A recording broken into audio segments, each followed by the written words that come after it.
Hello, all you beautiful people. I'm Amber Enerson, And I'm Kelsey Enerson. and this is our podcast, You Are the Alchemist. This week, we're going to address one of the questions that we were sent in the email over the last week.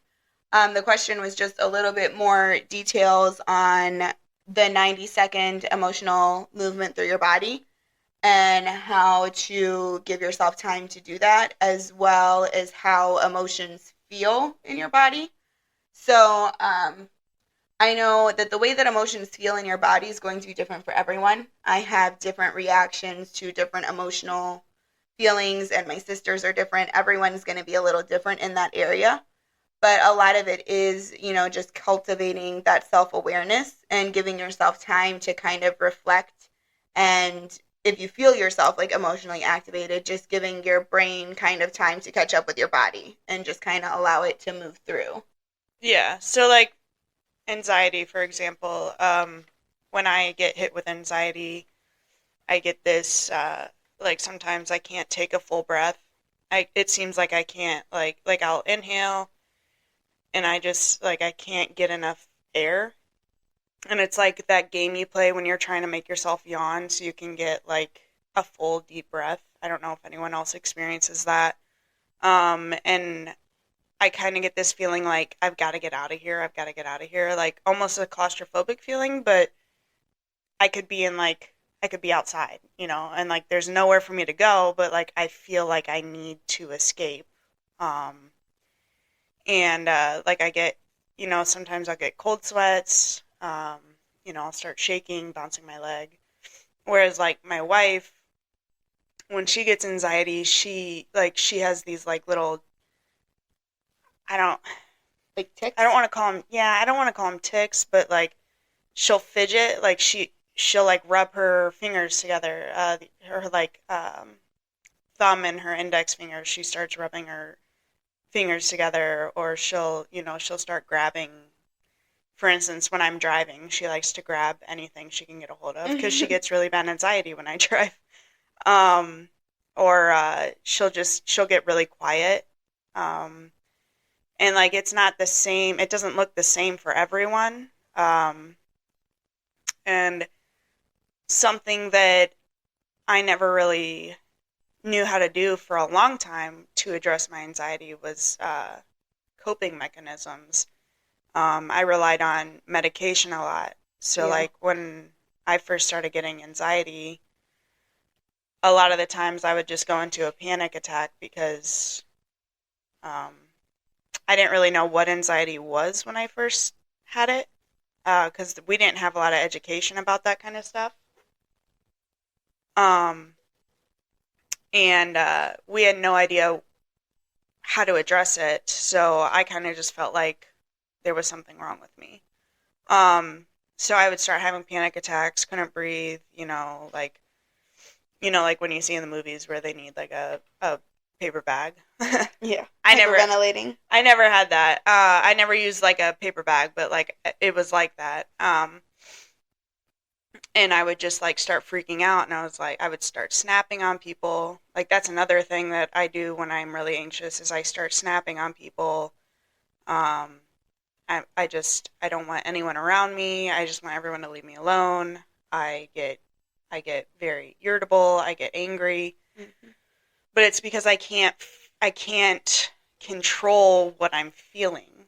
And Yeah. like when I lose that sense of control, I start feeling like I'm trapped. So I get irritable and I want to get out of the situation. Um, but then when I was diagnosed with anxiety, and depression and, well, all my other shit, um, I was given medication. So, like, basically, whenever I'd start feeling anxiety, I would just, pop a benzo. Yeah. And I started relying on that. And eventually, well, something happened last year, and, like, we haven't really gotten into that. But, That'll be a whole episode all by yeah, itself. I ended up going to a mental institution, and I mean, before that, I had started learning coping mechanisms in therapy, like the breathing and stuff like that. But like, I didn't really give much weight to it because I had my pills, so it was like whatever. Um, so after the mental institution, I was like, wow, like something has to change. Like my life is falling apart. I'm losing my family. I'm losing my life. I'm losing my career. I'm My losing mind. my mind. Yeah.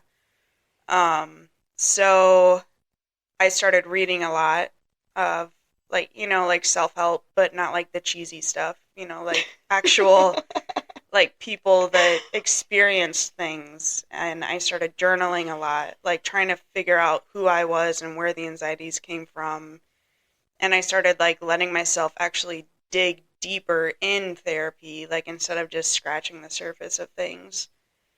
And I did start doing the breathing techniques, and I threw myself into my music for a while. And you know it's not easy to deal with anxiety. And like honestly, I still am on medication. I do still take antidepressants. I don't really have a choice. My brain chemicals don't give me a choice rather or other than to be on medication. I can't function like a sane. I don't really know It's there's like a the specific word for concept. it. Yeah. It's like, I don't want to say normal, but there's like neurodivergent, which is like anxiety, depression, that kind of thing.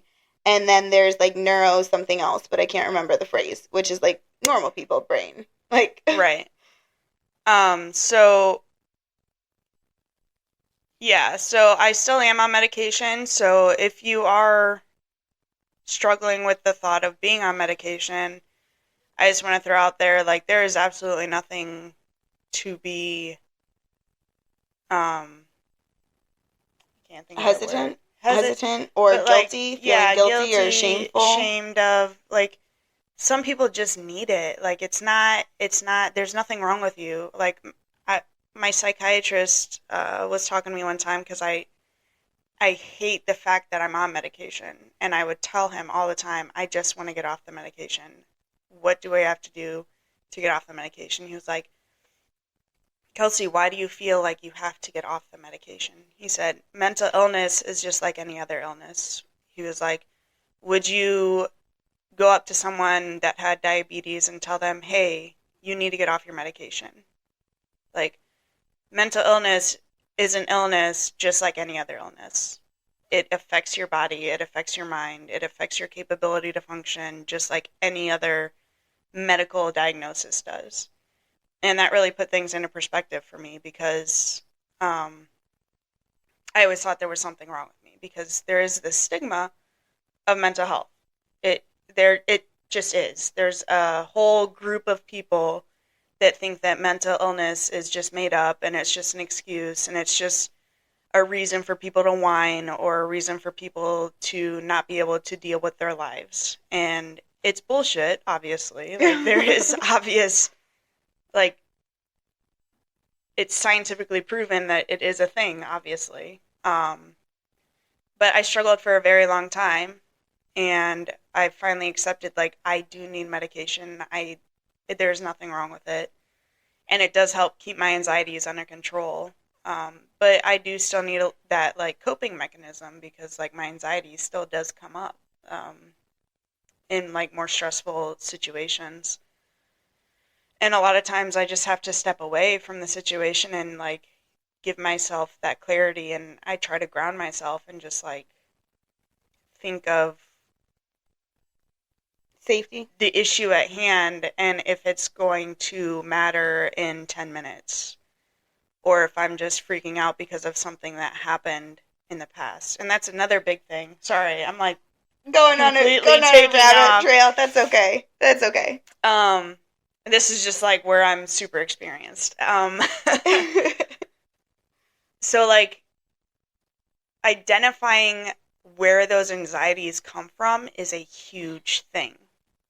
So like my anxieties come from a lot of my childhood situations and they come from a lot of my teenage years from sexual abuse or manipulation tactics that were administered to me, or like brainwashing that happened to me.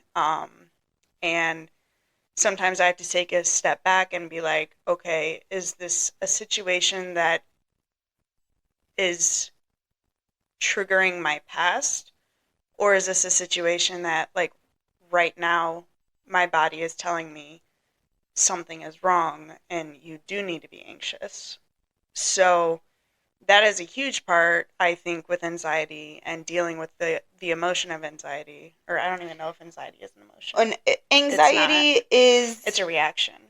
It's a reaction, but the feelings that you get from the anxiety is like an emotional feeling. Yeah. Because it's like irritable, it's anger, it's sadness. Like for me, mine's overwhelm, it's overstimulation. Yeah. Everything just feels like it is too much and I can't function. So it is a reaction, but it causes emotional feelings. So that makes sense. Yeah. So, yeah, I guess that's my take on anxiety. And, like, everyone's coping mechanism is different. It truly is. Like, oh, yeah. Amber, she goes towards meditation. She goes towards yoga. She goes towards physical activity. She goes towards nature. Delving into the subconscious mind. Basically. Like, yeah. For me, dealing with my anxiety, I try to keep myself busy. I'm like, okay, what am I going to do today? I need to get out this anxious feeling. I'm going to clean my whole house. And then halfway through cleaning the house, I'm like, oh, my anxiety's gone. I'm just going to stop this project halfway through. Or I'm like, you know what? I just need to get some musical, like, I just need to, like, blast a song that I love and sing my heart out. Or, you know what? I use screaming therapy. And, like, I don't know if a lot of people know about it, but when things were super bad in my life, when I would get in the car, I would roll my windows down. I mean, you don't have to roll your windows down, but I would take the deepest breath I could muster, and I would just scream my lungs out, like at the top of my lungs. And it is such a release.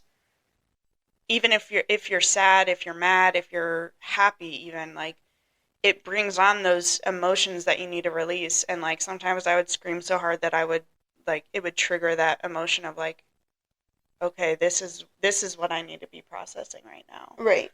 And, like, I would start crying, I would bawl, I would sob, like, and then eventually, like, you scream so much that you're like, okay, I'm done. Like, I got it out.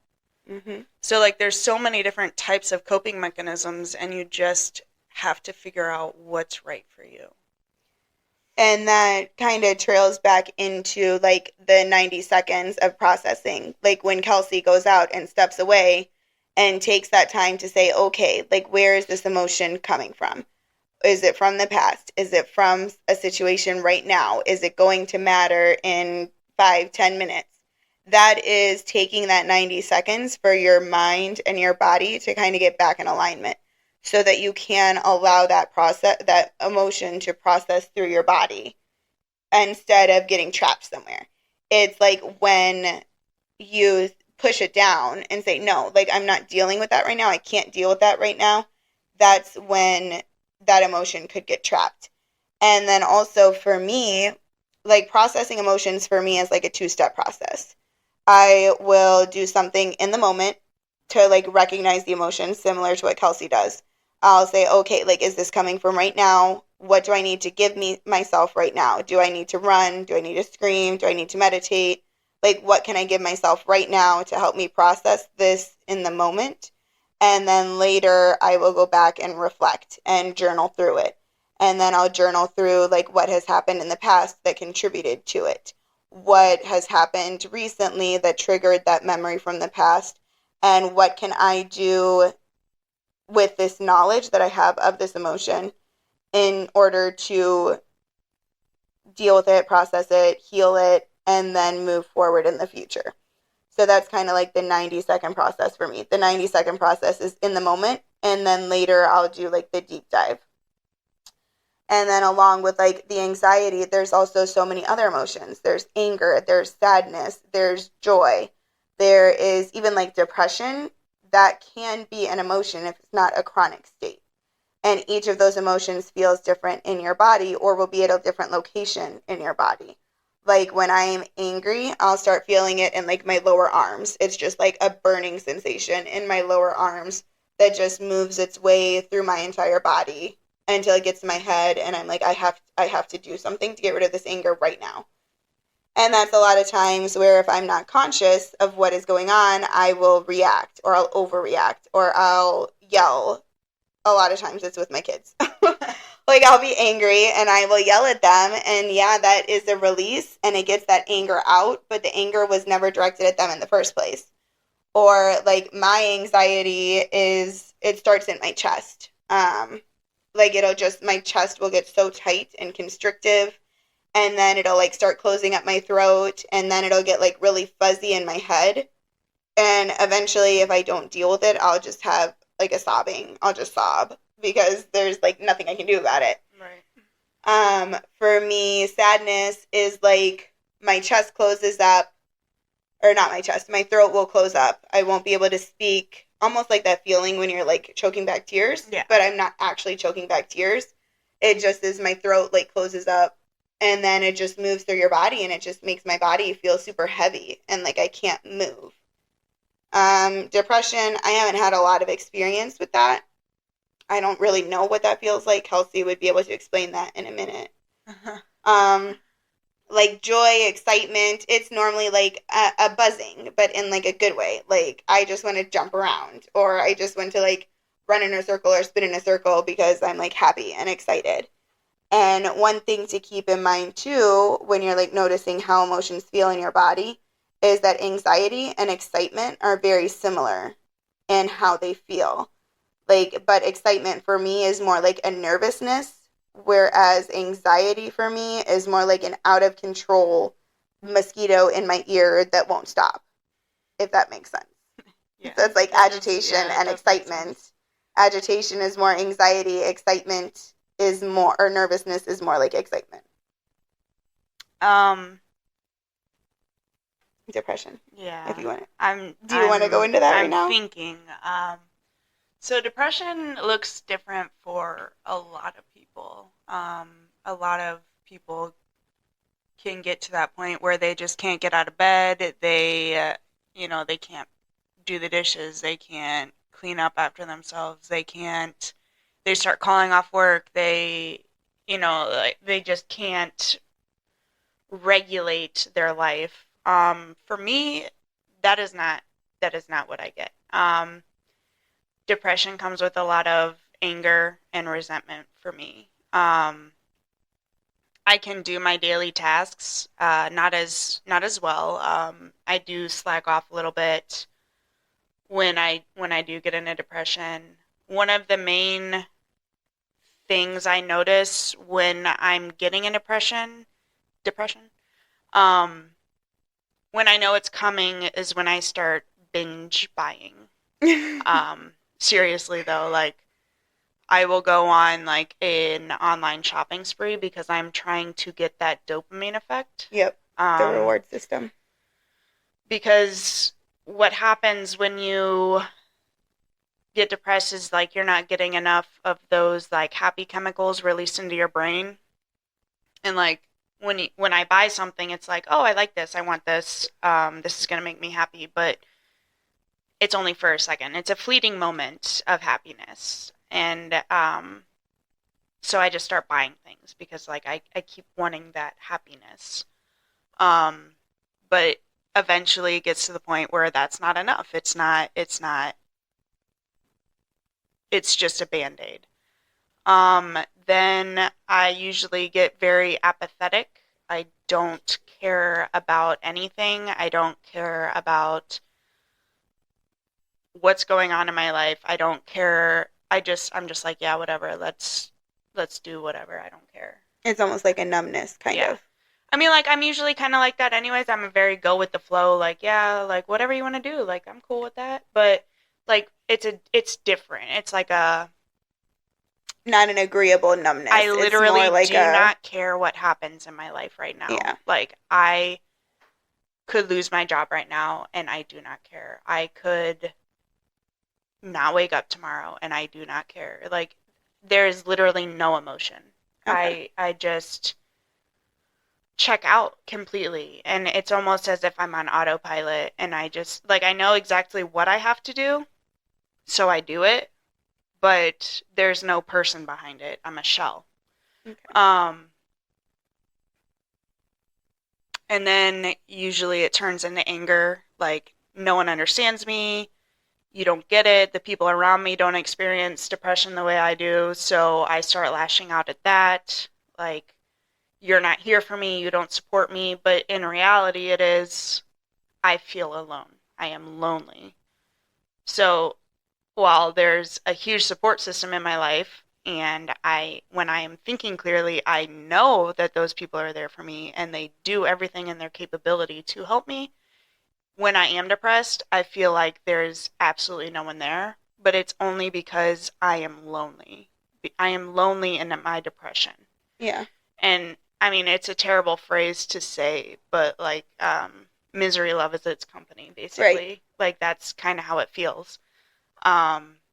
Like, why are they happy and I can't be happy? Like, And almost like, and it would be easier if everyone was just like this right now. and like a lot of I can't tell you how many times I've told my wife, I just wish that you could be in my brain for one day. Like, I wish that you could understand how I feel for one day, and then maybe you would understand.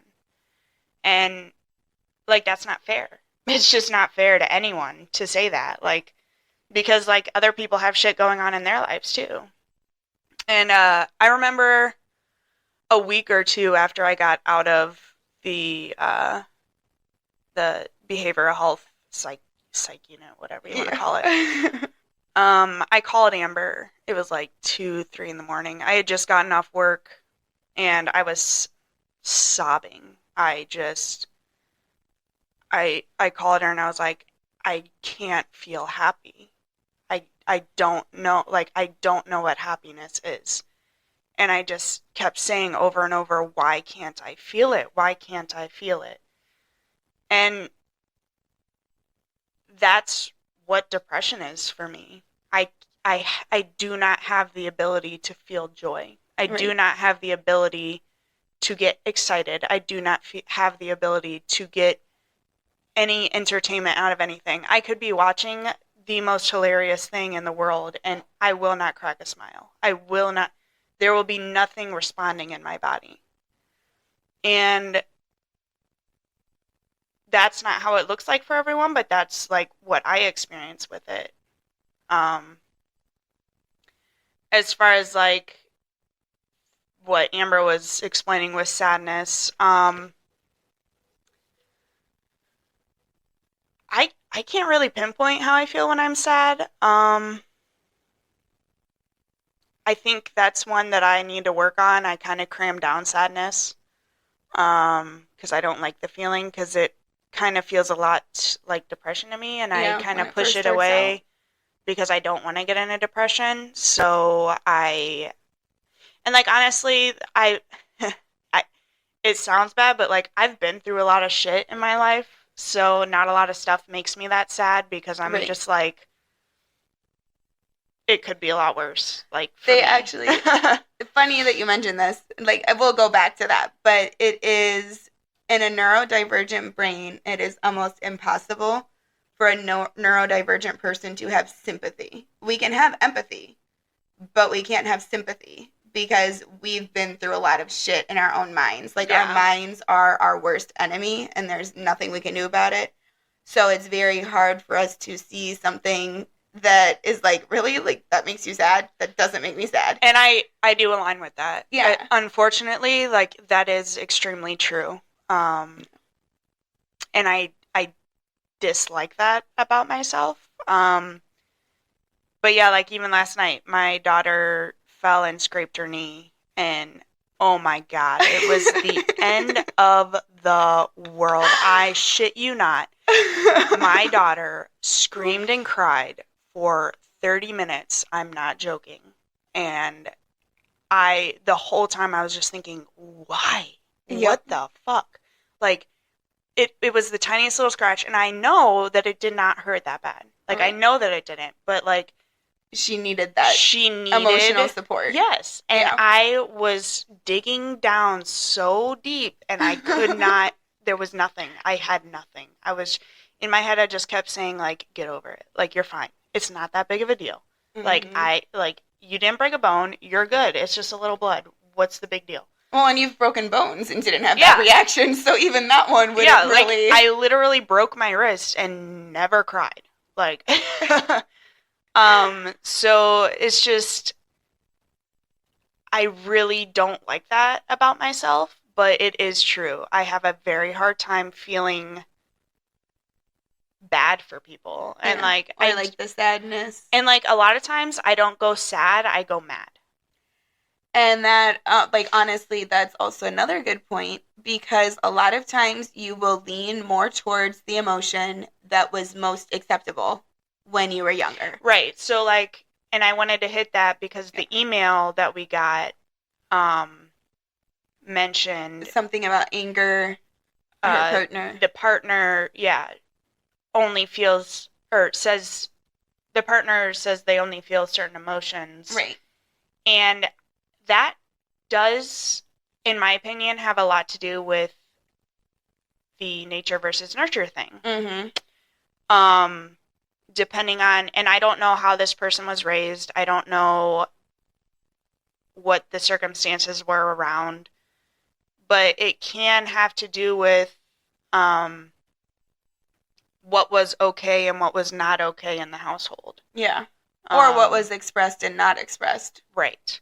So if sadness was get over it, if happiness was like calm down, if someone would get excited about something and you're like chill out, like that does carry on into adulthood. And if that person was born just naturally not having that, those like awareness geared towards those like emotions of empathy or emotions of like, yes, I understand how you feel type, Right.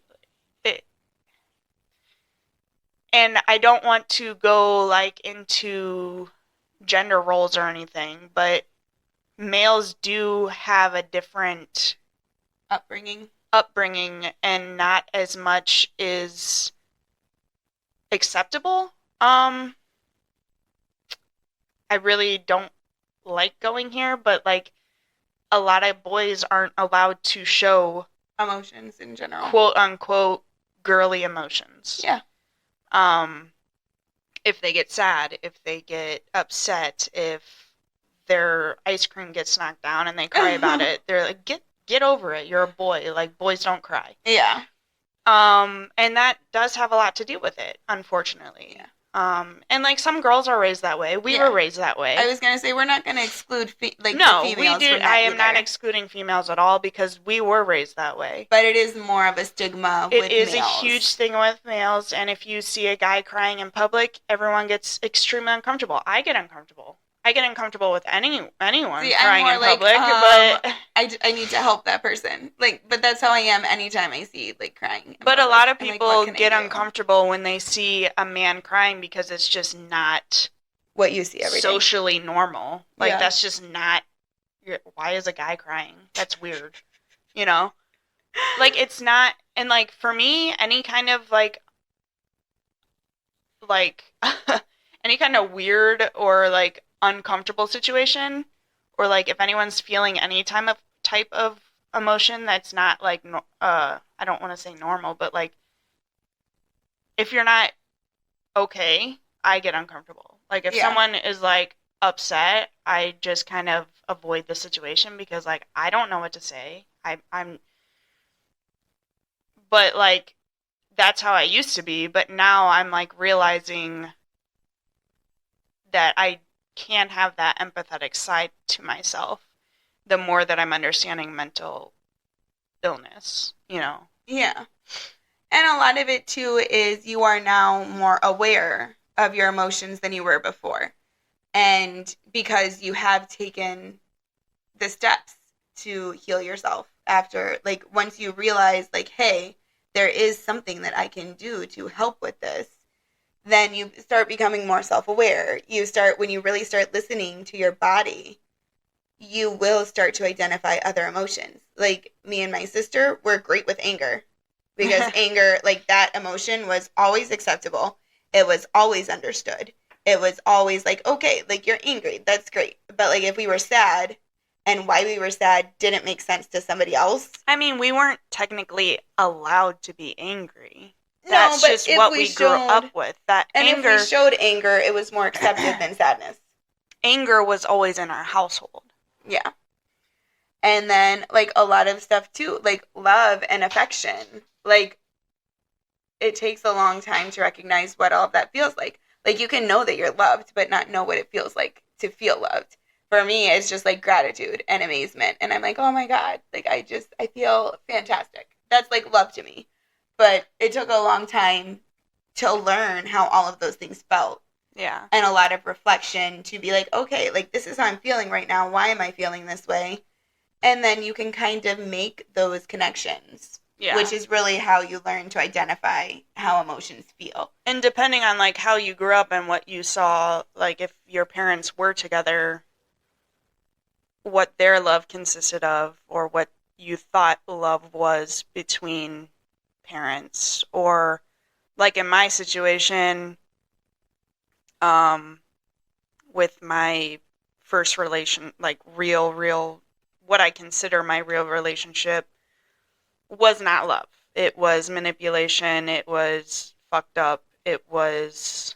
But you felt accepted. But I And thought like you could be free. I thought to be who you that were. was love, but it was Yeah. not love. So sometimes you have to redefine your definition of love. And Which we can actually go into that on another episode. yes. Because we're at about half an hour now. And we could talk about this specific topic for a while. Oh God, yeah, I could.